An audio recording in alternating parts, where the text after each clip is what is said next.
दोस्तों स्वागत है मेरे यूट्यूब चैनल में। दोस्तों देखिए बी ए सेमेस्टर 1 जो है बी ए सेमेस्टर 1 का हिंदी ऑनर्स तो VVI क्वेश्चन दोस्तों देखेंगे कि VVI क्वेश्चन है दोस्तों तो सेमेस्टर 1 का।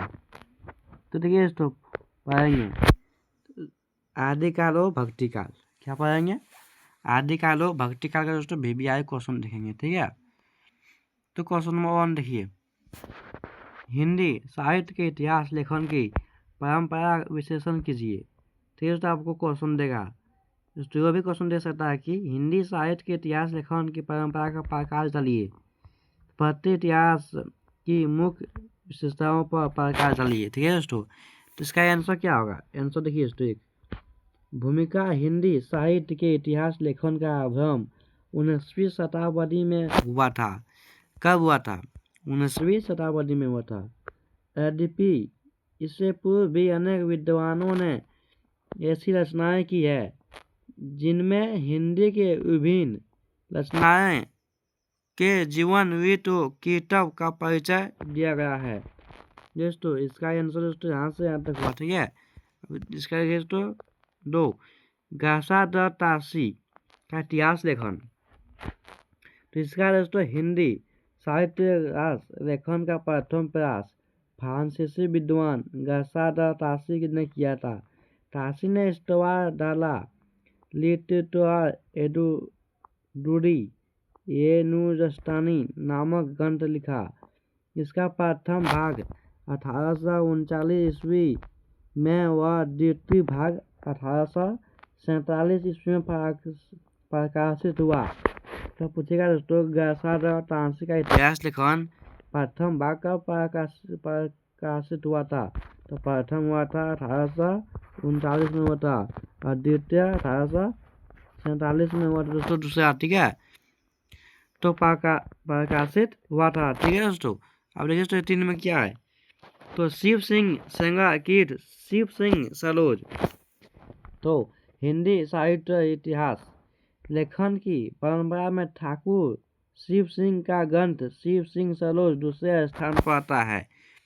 शिव सिंह जी ने इसमें 1000 कवियों की जीवनी और उनकी कविताओं का दोहरान परिचय प्रस्तुत किया है।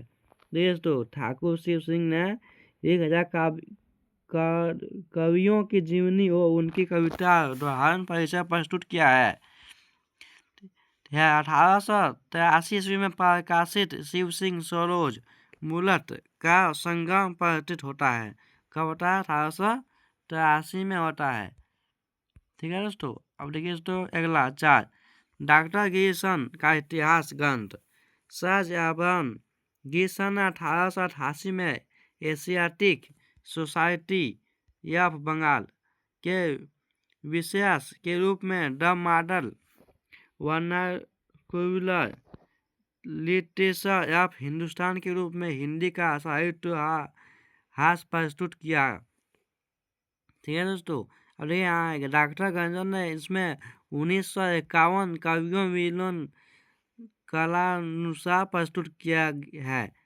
कितने दोस्तों? डॉक्टर गिरिसन ने 1951 कवियों को कला के अनुसार प्रस्तुत किया है, 951 कवि को, ठीक है। अब देखिए दोस्तों इसे हिंदी साहित्य का प्रथम इतिहास ग्रंथ कहा जाता है। 2 सर्वप्रथम गिरिसन ने ही कवियों एवं उनकी कविताओं पर उद्घाटन करने का प्रयास किया है। 3 ग्रंथ। इस ग्रंथ में सर्वप्रथम काल विभाजन एवं निर्माण का प्रयास मिलता है। 4 विभिन्न युगों की कालों प्रगतियों संस्कृति परिस्थितियों एवं उनके परिणाम स्वरूप उद्घाटन का प्रयास किया गया है। यहाँ दोस्तों अगला देखिए 5 मिश्र बंधुओं का मिश्र बंधु विनोद। मिश्र बंधु ने 1913 ईस्वी में मिश्र बंधु विनोद नाम से हिंदी साहित्य का इतिहास लिखा। कब लिखा था? 1913 ईस्वी में लिखा था। यह 4 भागों में है। यह कितने भागों में? 4 भागों में है। तो ग्रंथ विशेषता है 1 देखिए तो पहला, यह ग्रंथ 8 खंडों में विभक्त है। इसमें 5000 कवियों का उल्लेख है। कितना? 5000। 3 दोस्तों सूचना का भंडार है 5। देखिए 6, अगला 6 क्या है? 6 है दोस्तों तो देखिए दोस्तों, आचार्य आचार्य शुक्ल का हिंदी साहित्य का इतिहास।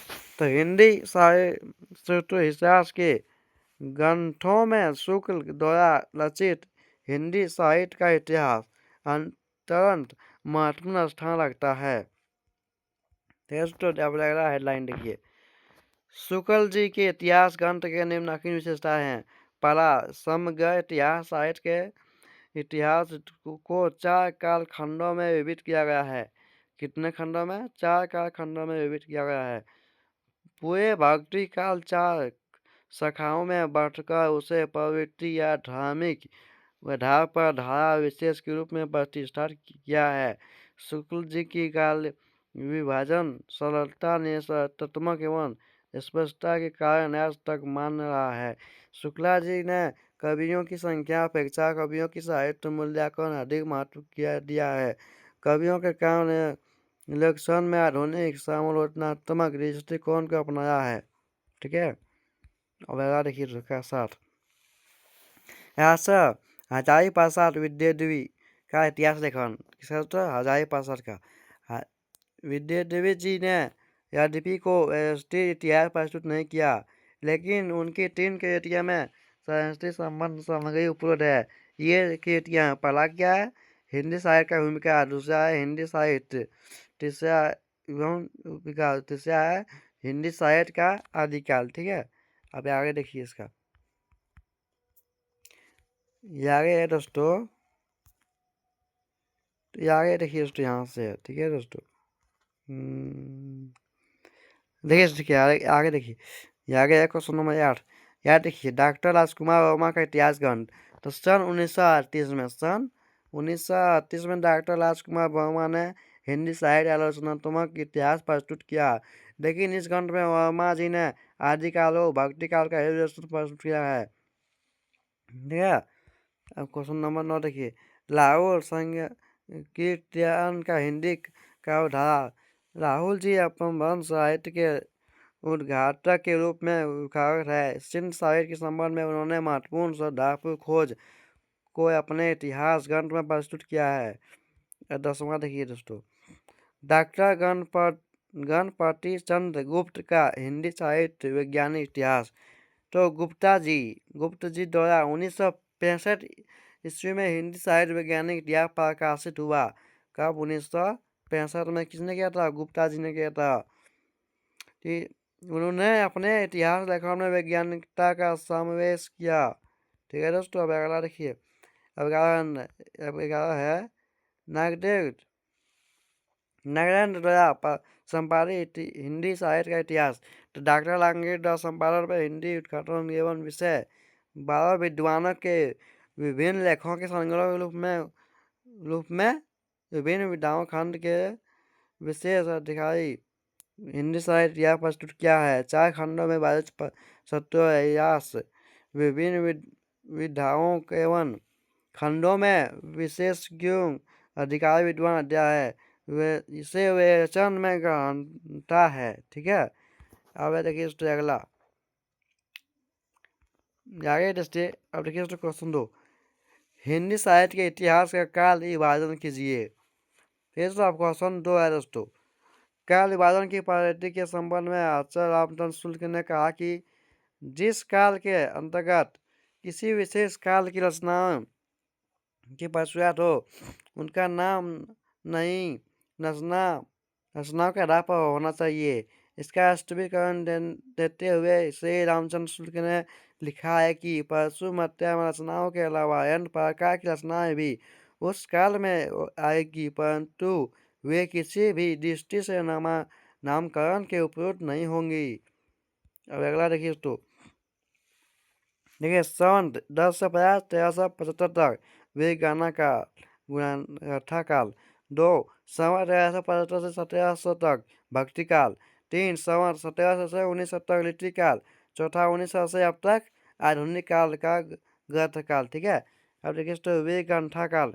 डॉक्टर हजारी प्रसाद विद्यार्थी ने इस काल ने नामांकन की समस्या समाधान के लिए अपना महत्वपूर्ण योगदान दिया है, परंतु उन्होंने मिश्र बंधुओं द्वारा रखा गया नाम आदिकाल की स्वीकार कर लिया है। फिर भी उनका विश्लेषण चौथा मौलिक और महत्वपूर्ण है। अब देखिए तो इसमें दोस्तों हम पॉइंट बना कर लिखना है 1 और इस तरह दोस्तों 2, ठीक है। तो 2 है दोस्तों भक्तिकाल। भक्तिकाल समय सभी साहित्य मनीषी ने 14वीं से 16वीं शताब्दी तक माना है। इस काल के लगभग सभी भक्तिकाल के रूप में स्वीकार। डॉक्टर राम कुमार वर्मा इस काल को संत काल की संज्ञा देते हैं। इस संत काल में यह कहा जा सकता है कि नामांकन का विभिन्न दृष्टिकोण में रखकर किया गया है, ठीक है। अब अगला देखिए दोस्तों किया गया है, तो अगला देखिए। अब आगे दोस्तों लिट्टी काल क्या है। लिट्टी काल सभी साहित्य का इस काल का समय 16वीं शताब्दी के मध्य से 19वीं शताब्दी के मध्य तक स्वीकार करते हैं। आचार्य शुक्ल ने इसे लिट्टी काल से नाम से संबोधित है। डॉक्टर राम कुमार वर्मा इस संज्ञा काल के नाम से पूरा करते हुए यह सही है कि इस काल में संज्ञालिक रचनाएं अधिक हुई, परंतु इस काल में भी रस की रचनाएं भी सामने आई। चरखा काल इस काल के आचार्य शुक्ल ने ग्रंथ कहा है। इस काल में विशेषता गत प्रस्तुत थी। इससे ग्रंथ की साहित्य विदित भावनाओं के दर्शन की इस युग में होते हैं। आचार्य द्विवेदी ने इस काल का समय 1800 से 1952 तक स्वीकार किया है। कुल विचार आधुनिक काल को भी 2 भागों में विभाजित करते हैं। वे इसका एक वे तक तो काल में मानते हैं, ठीक है। अब तीसरा क्वेश्चन नंबर देखिए 103। हिंदी साहित्य के इतिहास में काल विभाजन और नामांकन और समस्या प्रकार चाहिए। तो इसका आंसर देखिए दोस्तों, किसी भी साहित्य के इतिहास लेखन में साहित्य की विकासमान परंपरा उसके उद्भव के प्रयास तक की स्थिति का क्रमिक अध्ययन किया जाता है। इतिहास के दौर में कवियों रचनाओं विशेषण नहीं होता, आपूर्ति उनकी कीर्ति का मूल्यांकन भी किया जाता है। इस प्रकार ऐतिहासिक के लेखन को कई चरणों से गुजरना पड़ता है। इस सबसे पहले वह स्रोत सामग्री का संग्रह करता है, तदनंतर नामांकन, तब पुरातन नामांकन एवं काल विभाजन का बिंदु आता है। ये कुछ ऐसे मुद्दे या बिंदु है जहाँ उसे समस्या का सामना करना पड़ता है। इतिहास वास्तव में कठिन का है। यह समस्या कौन सी है, वो किसी तरह इनसे उबारा जाता है, इसका विश्लेषण करते हैं। दोस्तों समय काल संरक्षण समस्या दोस्तों आप पा लीजिएगा दोस्तों, नहीं लगते हैं, ठीक है दोस्तों। वीडियो अच्छे लगे सब्सक्राइब कीजिए दोस्तों चैनल को और शेयर कीजिए दोस्तों। Thank you.